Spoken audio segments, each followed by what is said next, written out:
Okay, in this video we will see next 5 questions, that is from question number 91 to 95, and all these questions are available on examtopics.com, and these are related to the GCP PD exam, that is the professional data engineer exam. Question number 91: you work for a bank. Okay, you have a labeled data set. So keyword is we have the labeled data set. So we have the labels given that contains information on already granted loan application, whether these applications have been defaulted or not. Okay, you have been asked to train a model to predict default rates for credit application. Okay, so what should you do?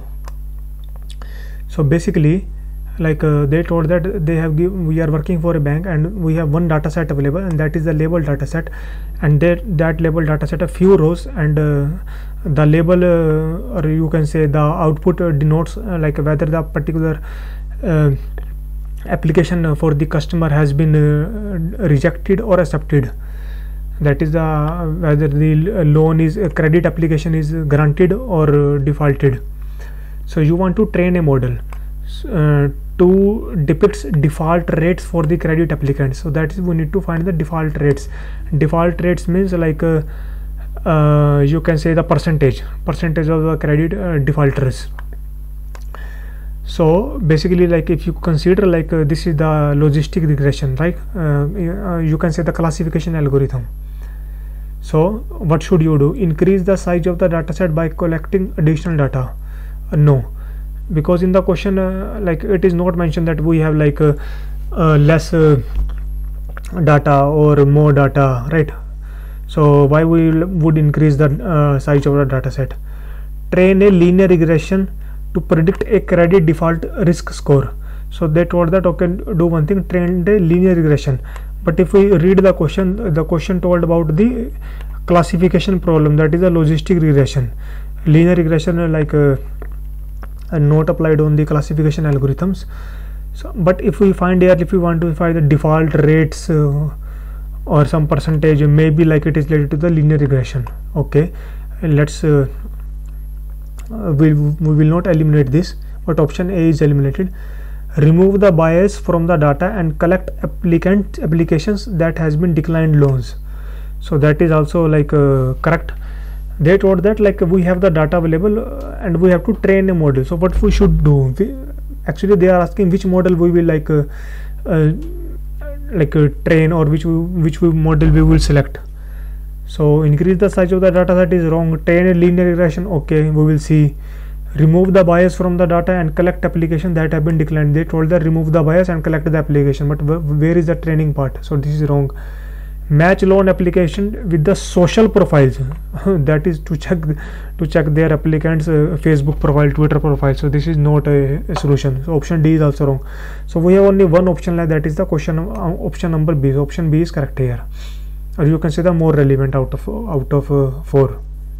If you go to the discussion tab, so like people say like option B is correct, like which is more upvoted. Question number 92: you need to migrate it 2 TB. Okay, see the size, that is a 2 TB, and we have the relational database. We have the 2 TB relational database and we need to migrate to the GCP. Okay, you do not have resource to significantly refactor the application that uses the database and cost to operate it as a primary concern. So they told that we do not have a resource to refactor the application. The refactoring the application means like to change the application code, right? So that is like, let's suppose we have the relational database and we want to refactor it and store into the non-relation database. No, we can't do this because we don't have any resource, and the cost is also the primary concern. So which service we will use? So we have the 4 services: the Cloud Spanner, Bigtable, Firestore, SQL. So Cloud Spanner is okay because that is a relation database. Bigtable is a NoSQL. So but we have the relation database, so Bigtable is eliminated. Firestore is also NoSQL, so this is also eliminated. D option is Cloud SQL. Cloud SQL is the relation database. So now we have 2 options left, that is Cloud Spanner and Cloud SQL, but they have mentioned 2 TB of data and no scaling, nothing like, and we have the like a cost concern. So we will go with the Cloud SQL, because Cloud SQL can store up to like 10 TB of data and extend it up to 30 TB of data, but we have only 2 TB of data, so we will use the Cloud SQL. Cloud Spanner we will use if we have the massive amount of data, only we will use the Cloud Spanner, otherwise we will go with the Cloud SQL. So Cloud SQL is the correct choice. So option D is the correct answer. Question number 93. So question number 93 is not complete here, only A and D option are given. So here is the website on which a proper question is given. So you are using a big table, okay, for a real-time application, okay, and you have a heavy load that is a mix of read and write. So let's suppose on a big table, we are interacting and we are reading and writing, but there is a very heavy load. You have recently identified additional use case and need to perform hourly and analytic job to calculate certain statistics across the whole database. Okay, we have already have a heavy load for read and write. Now later on we have identified one additional use case, or you can say the additional requirement to perform analytics on the hourly basis, that is per hour. So we need to perform the analytics as well across the read, write, and now analytics as well. You need to ensure both the reliability of your production application as well as the analytical workload. So you need to make sure that if we perform like analytics, our existing application, that is the application which is performing the read and write, that should not be impacted. That we need to ensure the reliability of the production application along with the analytical workload. And we know that already read and write is under the heavy load. So if we do any other operation, then it will definitely impact the read and write operation, but we need to make sure that there should not be an impact. So what we can do, export big table dump to Google Cloud and then run the analytical jobs. They told that do one thing, whatever the data into the big table, export to the Google Cloud and then run the analytical. So this is not recommended, because even we can't do the analysis on the Google Cloud storage. Option A is eliminated. Now we have the BCD. Add a second cluster to an existing instance with a multi-cluster routing. Use live traffic app profile for regular workload and the batch analytic profile for the analytical workload. Okay, they told that. So we know when we create a big table, so we need to create a one cluster. So they told that add one more cluster, that is add a second cluster along with the existing cluster, because we know we already have a heavy load. So adding a cluster is okay with the multi-cluster routing, so that there should be a routing to use live traffic app profile and one is the analytic profile. So let's suppose if there is a live traffic, then it will route to one cluster, and if there is a analytic load, it will route to the another cluster. Okay, so that looks perfectly okay. Add a second cluster to existing instance. Okay, fine, with a single cluster routing. They told that okay, use a single cluster, and that cluster will decide okay where the live app traffic should be go and where the batch traffic will route. That looks also okay. Increase the size of your existing cluster twice and execute your analytic workload on your new resize cluster. They told that increase the size of existing cluster. No, this is not a recommended. Even I also not sure whether we can increase the size of the existing cluster once it created or not. But B and C looks okay. But if you reread the question, we need to make sure that the reliability of your production application. So reliability means if anyhow one cluster will stopped, so we can route to the other cluster, and that will be possible if you use the multi-cluster routing. That is, you can say one instance is the failover instance. So option B is perfectly okay here. If you go to the official documentation and if you read this, this is under the big table, and isolate batch analytical workload from other application, and the same thing we need to do in the question. That is, we have the batch workload, batch load, that is which is doing the read and write, and we have the analytical workload, and we need to separate both, because if we do the analytical workload on the same, and that is under the heavy load, so it will impact the production application. So we need to isolate both analytical workload and other applications. How we can do? They told that when you use a single cluster to run a batch analysis, and where the large read is performing with the mix of read and write, okay, the large batch job can slow the things down the application. So the solution is create a new instance of the two cluster, or add a second cluster to an existing instance. And the same thing we are doing, where is the question? And the same thing we are doing, that is the add a second cluster. So this is okay.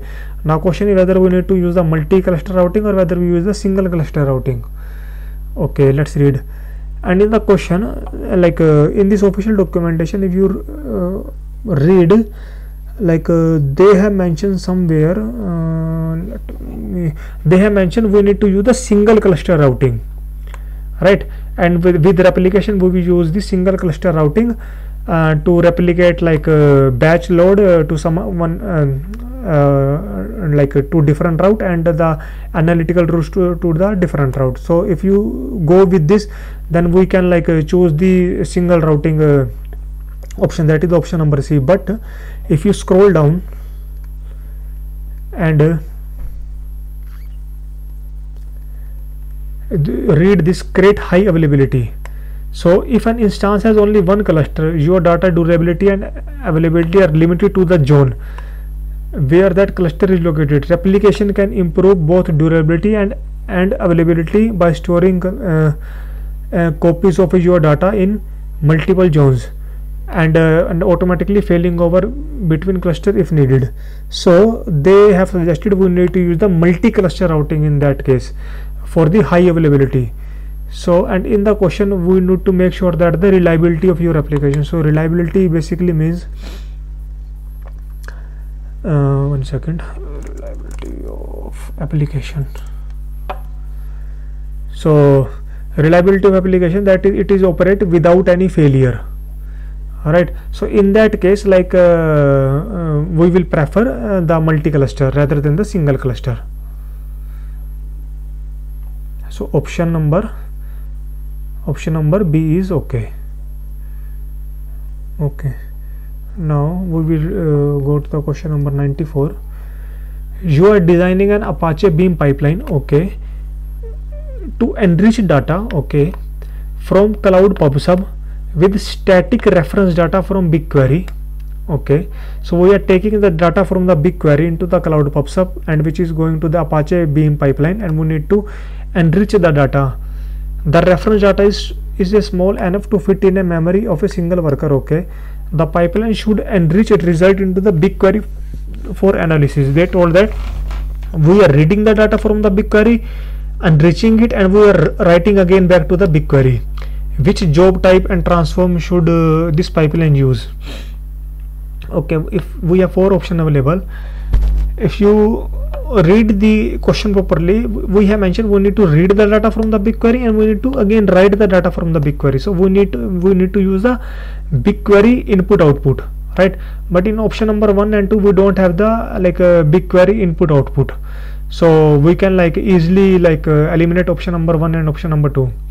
So now we have the option number C and option number D. So option number C is at the streaming job, PubSub.io, BigQuery input output, BigQuery input. But here only one difference, that is the side input and the side output. So side input is basically the additional input which we generally transfer into the P collections to do any kind of transformations. So, and here we need to do the transformations only. So we will use the side inputs rather than the side outputs. So side output generally use when we are writing the things and there is an error, or we can need to use the side inputs. But here we are just reading the data and we need to enriching the data, so we will use the side inputs. So option number C is perfectly okay. They told option number A doesn't look good, option number C look good to me. So most of the people say option number C, but few people say option number A. Why they say option number A? Because they told that it is a static reference data, so it is not a streaming data. So why we will use the streaming job? That's why they told we need to use the batch job. But batch job is okay, but in this question, where is the BigQuery input output, because we need to read from the BigQuery and we need to write into the BigQuery, so we need the BigQuery input output, but BigQuery input output is not mentioned in the option A. That's why option A is wrong. So option number C is correct. Question number 95. You have a data pipeline that writes data to cloud Bigtable using well designed row keys. So read the question properly. We have a one data pipeline that is writing the data to the cloud Bigtable. So we know in the cloud Bigtable we write the data into the form of row and key, and we have the well designed row key. We have already mentioned we have the well designed row keys. Okay, you want to monitor your pipeline to determine when to increase the size of the cloud Bigtable cluster.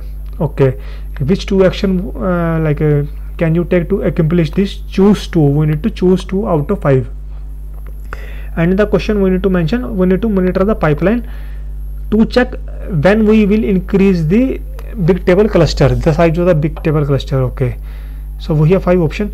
Review key visualizer matrix, increase the size of the cloud Bigtable cluster when the read pressure index is above 100. They told that when the read pressure index is above 100, but here we are not reading the data, we are writing the data, right?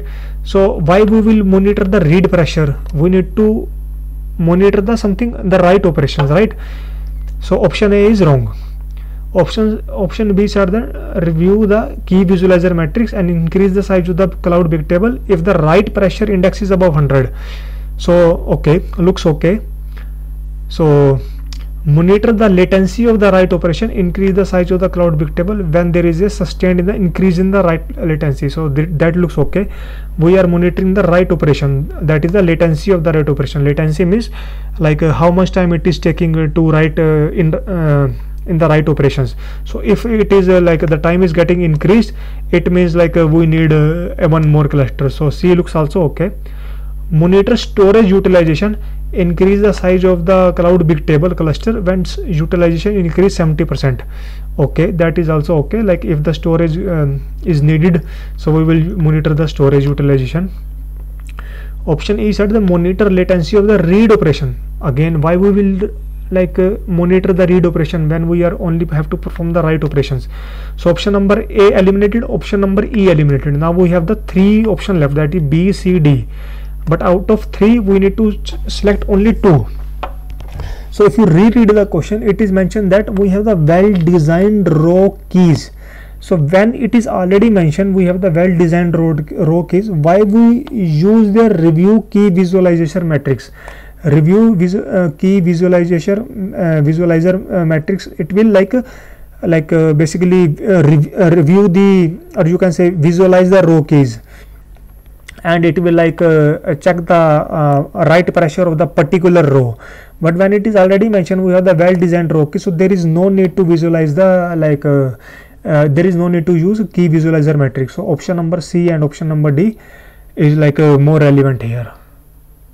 They told AC, but AC is wrong. So if you go to the discussion tab, almost all the people say option number C, D, option number C, D. Okay, so because of why option number C, D, we need to increase the size of the big cloud cluster, and we are using the write operation. So that's why option A rejected, because here monitoring the read operation. Option number E, we are monitoring the read operation. Here we are using the key visualization matrix, but we have the well defined key, so there is no need to monitor. Option number C said we need to monitor the latency of the write operation and the storage. So both looks okay. If the both out of one of these, if the latency increase, we will increase the big table cluster, and if the size storage also increase, we will increase the big cloud Bigtable cluster. So CD is okay. Yeah, that's the end of the video.